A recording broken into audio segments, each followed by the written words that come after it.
We're sitting here with one of my dearest friends and someone I admire so greatly, the great pianist Angela Cheng. Welcome. Thank you. And thank you for doing this. I think that I speak for all of the people in Fort Worth, that not only are we admirers of your craft, but admirers of your chamber music playing. And I thought it would take this a great opportunity here at the Gingold Music Festival to talk a little bit about your appearance on November 11th. Really a trio concert, but we're going to do some sonatas. Yes. And I'm so excited. Finally, I get to selfishly play with you and have our very good friend who you don't know yet, but Beyond Sang will be someone who's dear to your heart as well.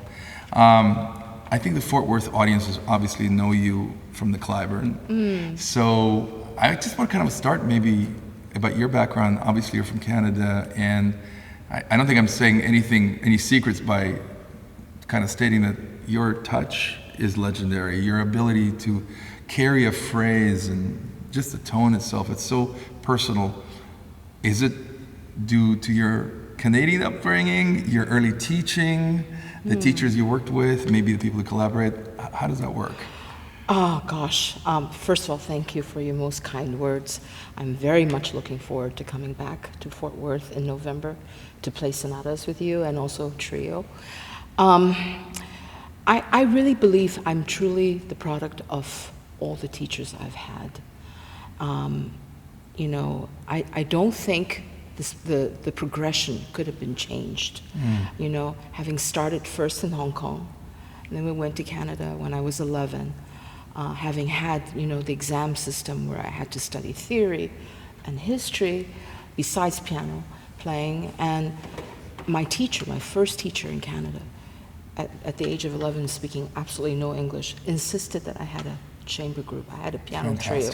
Wow. I mean, we couldn't speak to each other, but somehow we read through Beethoven Opus 1, number 1. Wow, amazing. And insisted that I go to the orchestra concerts. She bought me a subscription for Sunday afternoons.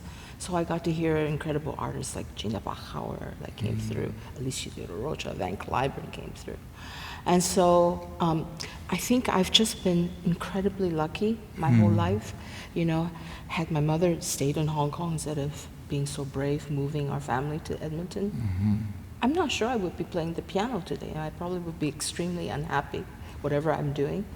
But somehow I landed in Edmonton and found this amazing woman who had this conservatory that she and her husband, who was a violin teacher, built. And I became part of her family, and we just kind of, you know, nurtured and grew over the years. And then from there I went to New York, and then New York I went to Bloomington, Indiana, where I met my mentor, who changed my life. Yeah, the great Menahem Pressler. Yes. And you know, I grew up obviously with the Beaux-Arts trio, and it is with Izzy Cohen as well. I mean, the old Beaux-Arts, but the one constant. Yeah. Pressler. That's right. So tell us. Well, I spent 7 amazing years with him. Every lesson, I was always inspired by. He had the most amazing, besides playing like, you know, really coming from God. I mean, the sounds that he created, his vocabulary. I mean, English was not his first language, yet, you know, he had such an incredible vocabulary that drew up such images. That I would, at the end of each lesson, I would skip out of my lesson. I thought I could smell flowers. I was just so inspired. There was always a lot of work that had to be continued to be worked on, which I didn't mind. I wanted to do it because it was so incredibly beautiful what he wanted us to find in the music. The respect to the score, the respect to what we're here for. It's a real privilege to be doing what we're doing, to be able to share this incredibly unbelievable music with the audience. It's so important what you're saying, because here we are at the end of a very important music festival, and I think it's important for the students to know that when we were studying with people like this, we felt privileged to be able to learn from them and to garner some information which we can then pass on. And I think in some places, I don't want to say in many, but some places, it's more like cafeteria, you know, I'm here to buy the lesson and you owe me this, this, and that. And I think they're missing out on a great opportunity, which obviously you were able to get, and I did with Mr. Gingold, and you know, with people like Starker, even though I didn't know him well, because it was clear that them sharing was our gift, not their responsibility. So that's a really cool thing. It's a very cool thing. And, you know, he was so incredibly busy with his trio playing over 200 concerts that year, during the years that I studied with him. And, you know, that's just a part of his performances. He was playing with different quartets, doing solos. And yet he maintained a studio of 20 pianists. Wow. And he taught every single one of those lessons. On each time, semester. I'm sure, yeah. Wow. And so, you know, we were his number one priority. And why he feel, well, just like I feel the need to continue to pass this on. Because if we selfishly contain it, well, at least personally, I find that, you know, I needed this combination of teaching and performing, because I think performing helps my students understand what they have to go through, but teaching also clarifies it for myself as I'm trying to prepare for these things. So I'm just a very lucky person. We're very lucky that we have the opportunity to work with you and to listen to you and to learn. You mentioned that you started chamber music with at 11 with your teacher. I'm just curious. Did Mr. Pressler work with you on on chamber music as well? Did he coach chamber music? He did, but you're going to be shocked. He didn't want me to bring any piece of chamber music to him. Interesting. I was in the master's degree program. Don't ask me why it took me 7 years to do a master's degree. Because you have a career and you're No, I was just practicing. And, you know, unless you were preparing it for doctoral recitals, which required chamber music recitals, he wouldn't let any students bring it in, because he says, I just want to work on solo music with you. Right. You can figure out what to do after you understand what the piano is, you know, what it can do. So he was a craftsman, right? You got your craft. Yeah, and he gave us the sound, the magic, of what is right for each composer. So everybody just assumed that I only studied chamber music with him, and in fact, I never did. That's really interesting. Yeah. Would you tell us who your at IU the chamber music teachers were? Clearly, you had a few, right? I did have a few. Yeah. I had coachings with Mr. Dubinsky, who was incredibly wonderful. I also played for Mr. Gingold a lot. I mean, you can't say no to Mr. Gingold.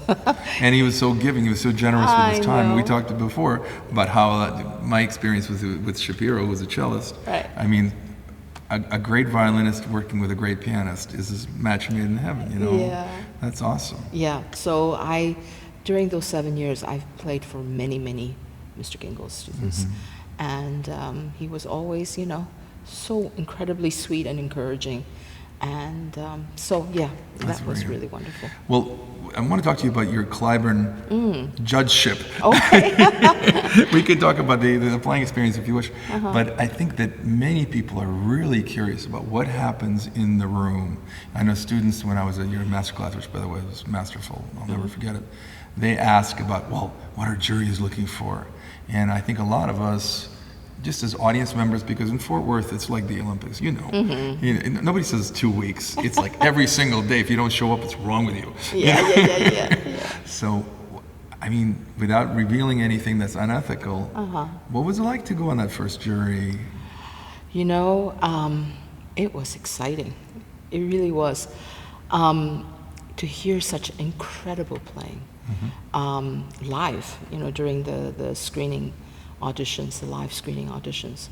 I had been associated with the Clyburn over several different things leading up to that point.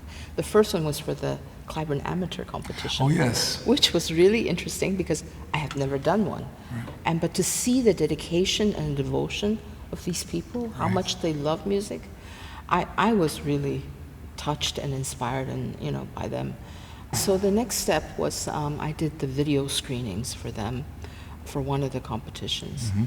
And then I did the junior competition, which is amazing to see these incredibly young kids already so well crafted, as you say, such incredible pianists, but yet to hear the budding of something that is could be something very exciting in the future. Is we all heard it, and then I guess the next time was when I was asked to be on this screening audition, and what that was for this past Clyburn competition, where there were over 300 videos that had applied, like 370.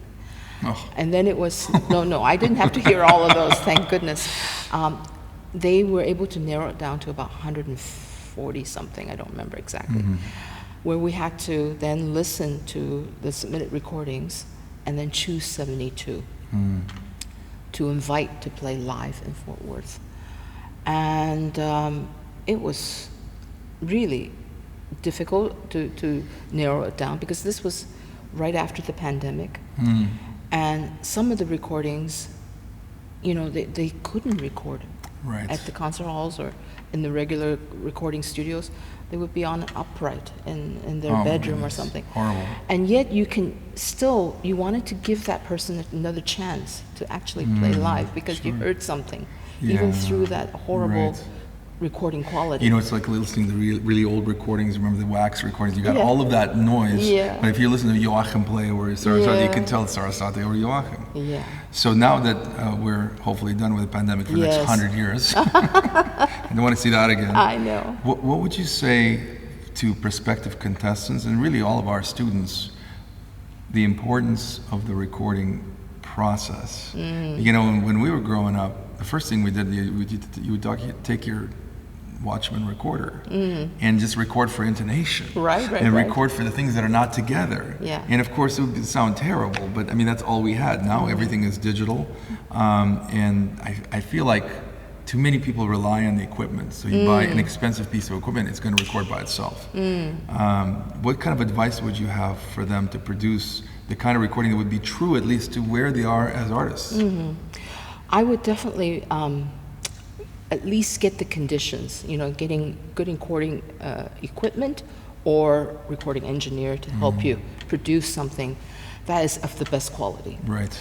Getting a good instrument, a good acoustics, so that you can, react and create. Right.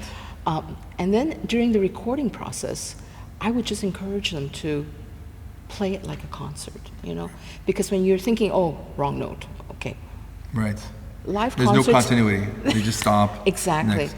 And then so this, slicing back and forth, I'm not so sure we can really see a true picture, It's like speaking, having a conversation. Just because you had one wrong word and then splicing something else in, it doesn't have the same meaning. Right. And all of this has to come from the heart. At least that's what I'm looking for. Oh, I agree with you completely. Yeah. I love that you said an engineer, because oftentimes with some students they say, well, it's so expensive, it's better that I would just get all of the equipment. But what they don't realize is what you said. In order to get a live performance, you can't edit in a live performance. No. The edits are emergencies. Exactly. So what you want to do is you want to have essentially a baseball manager who runs your session and gets the best out of you. Yeah. We both know that for our, the studio recordings as well. That's right. Yeah. If your engineer keeps stopping you, or conversely never stops you, Right. and then you go, well, we don't have this covered. So you need that third party, I think, to really be able to be in tune with what you're doing. Exactly. Absolutely. So I would think for pianists too, you have to listen to the action of the instrument. That's right. So the technician is really important. That's right. And then the engineer is really important. So we're very lucky, because the Fort Worth Steinway is one of the great ones. Yes. And their guys are committed to great musicianship, and we're lucky actually. Fort Worth CMSFW, we have had a CMSFW to a young group series at Steinway Fort Worth now for the last 5 years. Oh, great. So if you're interested, I'll play a young trio where they play on their instruments, and they were specifically built, well, not also built, I mean, they're specifically tuned to the touch of the young man that was doing it. It was really a terrific performance, and really love what they're doing. So, I think it's just spot on what you're saying about that. So we're going to play the Dumki Trio. Everybody who's not from the Slavic descent, which I suppose I could say I am, with my Soviet Russian background, how do you feel about the Dumki Trio, and how do you feel about that Czech sort of sensibility which is very different. Wouldn't you agree, from the F minor trio or the other Dvorak trios? That's right. It is very different. Gosh, I think the Dumke trio, I'm sorry, belongs to the Beaux-Arts trio. Oh, without any question. As most cases, right? they spoiled for us. I know, but especially that. That and the Mendelssohn D minor are really, Greenhouse. and so that image, the sound image, the timing, it's all what's in my mind. Now, having now played it with different people, I understand, that all of that had to be, even though I had such a strong image, I have to then look at, align it with the score. So actually, it's very, very clear what Dvorak wanted. Right. And then, of course, the imagination that he gives us room to be able to find all those characters. It's really magical. So I love the piece. I'm probably one of the few violinists that really does love playing it, because there's so much in the piano and the cello. But for me, people complain everything's slow. It's not true. It's just different characters, different people. It's about thoughtfulness. So I'm really looking forward to doing that with you. Me too. Thank you so much for this time. Of course. It's been great making music with you this week. Oh, it's been great for me too. And Thank just you. can't wait till November. Yeah, me too. Thank you. Thank you.